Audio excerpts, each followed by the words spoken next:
It's barely 40 days to election 2016. We know many people are contesting on different political parties ahead of the election. At least 3 political parties have been cleared. There's one independent presidential candidate. At the parliamentary level, we have a number of independent candidates. Today, we're going to ask the question, do independent candidates really make a difference in an election? Korle is the constituency we are watching. Nii Noi Nortey is the man who is on Politicos here on Citi TV with me, Umaru Sanda Amadu.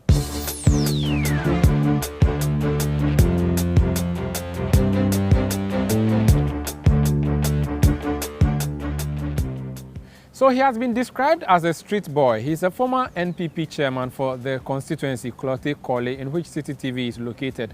He contested in the primaries. The first one was botched. Subsequently, a primaries that was conducted by the NPP saw him losing to Philip Addison, lawyer Philip Addison. You have seen him on Politicos. It's now the turn of Nii Noi Nortey on Politicos. You're welcome to Citi TV, Nii. Thank you, Umaru. They call you the street boy. Yes. How did you come by that title? I must say, first of all, let me greet all your cherished viewers and everyone who is listening to us. I must say the name Street Boy was given to me by my... It doesn't mean when you're a street boy, it means you sleep on the streets or anything, but my fellow... Like, yeah, exactly. It's like a grassroots thing. Okay. It's a name derived from my relationship with the people on the ground. That's the grassroots people in Klottey. So you're a grassroots man? Exactly. Is that why you want to go independent and expect that without a symbol of a political party you will still win? You see, Umaru, politics is all about the people, the people. And where we've got into with parliamentary issues, before you can advocate or represent someone, you have to be in a good relationship with the person. You have to understand the problems facing those group of people. You have to understand their needs. You have to understand what they want. You have to know their priorities. And before you can get all these things, you have to, first of all, get a good relationship with these people. So like relationship with the people, the ordinary people in Klottey, because myself, I'm an ordinary person.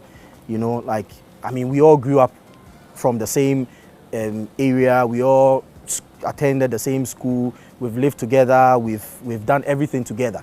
So when I tell you I understand the problems of the people in the constituency, then I actually know what I'm talking about. Because 24/7, my business revolves around them. My whole life revolves around the people who live in Klottey. You keep talking about the people. I'll ask you why you think they'll vote for you. But before then, you trust the people so much and they trust you. The people of the NPP, they voted you to be constituency chairman. You betrayed them by going independent. Well, you call it as a betrayal. But as I'm speaking to you now, my campaign team is made up of the NDC and the NPP and the CPP and the PPP. Those people who voted me as a party chairman for the NPP. When we went for that election, I had 303 votes out of 700 to become chairman. As parliamentary candidate, the first primaries that I won, I had 393 votes. The second, I had 367 votes. So it should tell you that the basic core is still with me.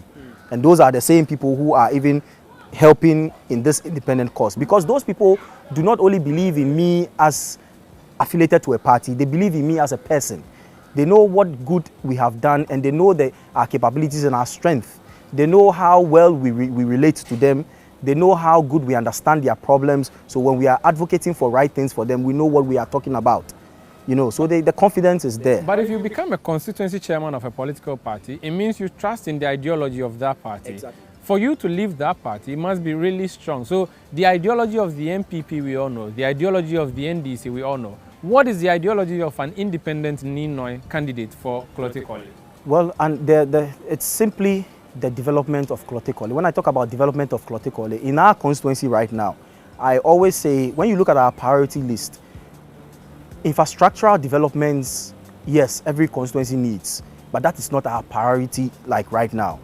The good people of Klottey have been fortunate to have hospitals and schools and good roads and, I mean, nice buildings, businesses, government departmental heads, ministries, all the goodies are in the constituency. But the problem we are facing as a people in the constituency is we, the people in the constituency, we are not benefiting from any of these things. That is the problem. The youth of the constituency, with all these good things I've mentioned, are still unemployed, are still unskilled, are still lacking. The traders in this constituency are not benefiting from anything. but they are still paying their small shkafio and pay or pay olololo. They are still paying it to the AMA and all these things, but they are not getting anything. There's no welfare system for them. There's nothing like a traders fund for them. So they will always go for loans from banks with big interest rates. They'll have to work tirelessly for like 10 years paying off their loans and all that. Businesses collapse. You know, when it comes to trade, it's like seasonal. So when the season goes off and you still have loans to pay, you know, the stress and all that is breaking our mothers. And you know, from my background where I come from, I grew up in Osu. My grandmother used to be a tomato queen in Makola those times. I always say that the best managers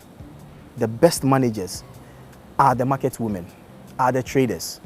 Because if you could see a market woman or a trader sells onions or tomatoes, that small capital they've started business with, they manage that to cater for the home, cater for the kids, and some of us even had to go to school to do that. You know, you see somebody who sells tomatoes, his children, her children are like graduates from the university, and you are like, wow, how did she do it? She's on the streets with this small capital and this small business. So such people, I believe if you invest into them, if the person started with 200 Ghana cedis and has been able to manage it, and now like, I'll say worth, because her son or her daughter is in the university or has completed, is worth over 5,000 or 10,000. That same person, if you invest 2,000 into, would be able to do something bigger than what she is doing now. So you are talking to us about the strategy, but it still doesn't answer my question as to what happens, because naturally you're expecting that swing voters from NPP and NDC would come together to vote for you. Hold on a second. There are people who were committed to the NDC for 8 years when they were in opposition, between 2000 and 2008.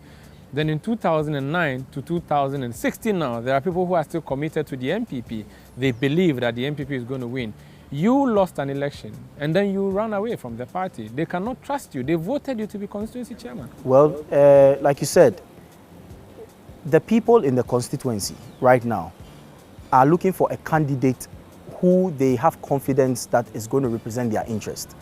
And it's the same people in the constituency who, after the second primaries, marched to my family house, marched throughout the streets of Osu. I mean, the media knows about this, protesting for a whole week that I come out and even contest, like even before then, before the second primaries, there were people, I mean, chiefs and people of Osu who were calling that I shouldn't even contest on any ticket, I should go independent, because they are saying they are putting me to represent them.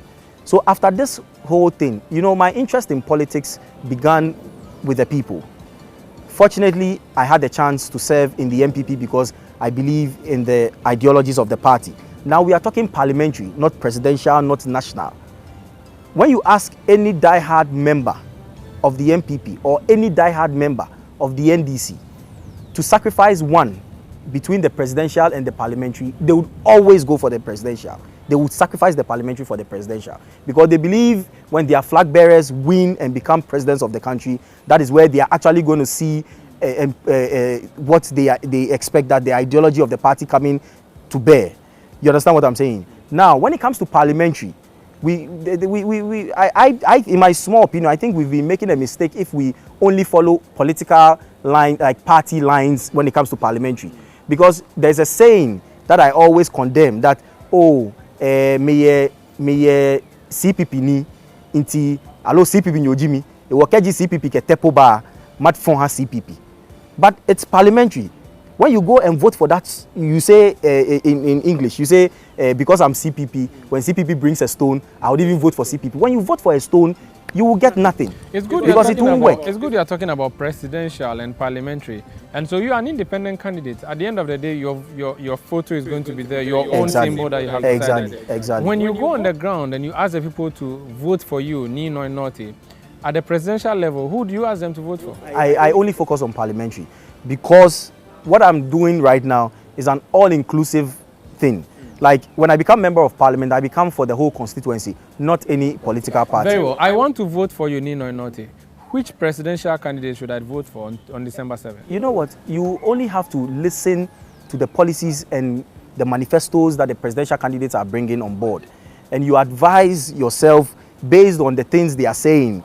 Ones that are visible, that you know can be implemented. Ones that you believe that they can do. I mean, when it comes to presidential, myself as Nii Noi Nortey, I would vote for presidential. Who will you vote for? But my vote is my secret when it comes there. Who will you ask me to vote? I would ask you to vote for Nii Noi Nortey as parliamentary candidate. But you will not vote for Nana Addo Dankwa Akufo-Addo? I would vote. The man in whose party I you would served vote for a number of years. I would vote for a presidential candidate. You will not but vote my for vote, Nana Akufo-Addo? my vote is always my secret. So I would vote. As a former constituency chairman of the MPP I would still in vote. Korle, you will not vote for Nana Akufo-Addo in 2016? I am not saying I won't vote for Nana Akufo-Addo or I will not vote for John Dramani Mahama. Who knows? I might even go ahead and vote for Green Street. Who knows? You're unable to make a choice. That's very disappointing. No. For someone who made a choice to go independent, you should be able to make a choice at the presidential Umaru, level. You should have someone you can work with if you become a member of I can work parliament. with anybody who becomes the president. I can work with any presidential candidate who becomes. I can work with anybody because like I'm saying, as independent, you represent the interest of the people. Now, you can't say Korle belongs to the NDC or the MPP. No. You can advise them because you have assessed them. You have done the politics. Or you don't have. No, you're not bold enough. No, both parties. Don't forget that both parties or the three parties plus CPP have their executives right now. They have their parliamentary candidates who are campaigning for their presidential candidates. Now, how do I go around campaigning for a presidential candidate when my campaign team has MPP, it has NDC, it has PPP, it has CPP? So I should go and campaign for PPP, and what happens to the rest? No. Besides, I'm telling the people that I represent the interest of the people. Now, when you are in a family, when you are in a home, and you have children, and some of your children belong to party A, others belong to party B, others belong to party C, others belong to party D, and you want to be a good father to those children, or you want to really step in and solve issues, you don't go ahead and align yourself to one candidate, especially when you are standing in the middle as a neutral person. Valentino Nii Noi Nortey is the independent parliamentary candidate for the Korle constituency here in Accra. He's my guest on Politicos here on Citi TV. My name is Umaru Sanda Amadu. So it's a few days to election 2016. We are picking his thoughts on the constituency. You are going against Dr. Zanetta Agyemang-Rawlings, the daughter of Ghana's former president. You are also going against the man who whipped you in the MPP parliamentary primaries, Philip Addison, that's his name. How confident are you that you're going to beat the two of them? I'm very confident I'm going to beat the two of them because Korle, as at now, as I'm speaking to you, the constituents are yielding, they are asking for someone they could really relate to, someone they could trust and have confidence in when it comes to issues affecting them. They know we've been with them from day one. We have been with them in their sad times. We've been with them in their happy moments. We've been with them when they really needed someone to be with them. And I'm telling you, the good people of Korle are wise. If I were a resident of Asylum Down, or a resident of Adabraka, or a resident of Osu, why would I vote for Nii Noi? You'd simply vote for Nii Noi because, one, Nii Noi Nortey is someone you could relate to. Nii Noi Nortey is someone you could always walk into and let him know the problems that are going on in your area. You would vote for Nii Noi Nortey because the youth in the constituency believe in Nii Noi Nortey because of how far he's brought them, the opportunities he's given them. You would vote for Nii Noi Nortey because the traders in this constituency are with Nii Noi Nortey, not just because they believe in him, but because he has proven to them that he can deliver. You would vote for Nii Noi Nortey because Nii Noi Nortey will not only go into parliament and say he is going to make laws. Nii Noi Nortey will actually go to parliament and not forget that he is a member of the assembly. As a member of parliament, he's a member of the assembly. So he will also be part of developmental issues in the constituency. You will be spearhading developments. Exactly. You're not going to just be making laws. Exactly. But I mean, like, I know, other people will tell you they only go into parliament to make laws, but I beg to differ from that. I believe that as a member of parliament, you are part of the assembly in the constituency. So any developmental issues that go on in the area that you say it's from the assembly, the member of parliament is supposed to be part of it. Your own contribution to it. Your office attracts investments. Your office attracts NGOs. Your office attracts a lot of good things that will want to come into the constituency. You should be able to channel it directly to development. We rarely in the constituency. see independent candidates in parliament. Do you think you can make that difference? There are independent parliamentary candidates. I'm saying we rarely see them. Yes, you think that but that's why you can make a difference? I'll make a difference. That's why you didn't say there is no. You didn't cut it that we don't see independent candidates. You said we rarely. So I'm part of those rare people. You think the people of Korle will vote for an independent candidate? Of course, they will. They've done it in 1969. They did it for Harry Sawyer. So they will do it for They will do it for Nii Noi Nortey. I'm not wishing you bad, but if you happen to lose the election on December 7, will you go back to the MPP? If I happen to lose the election, which is not going to happen, which I will tell you we are going to win.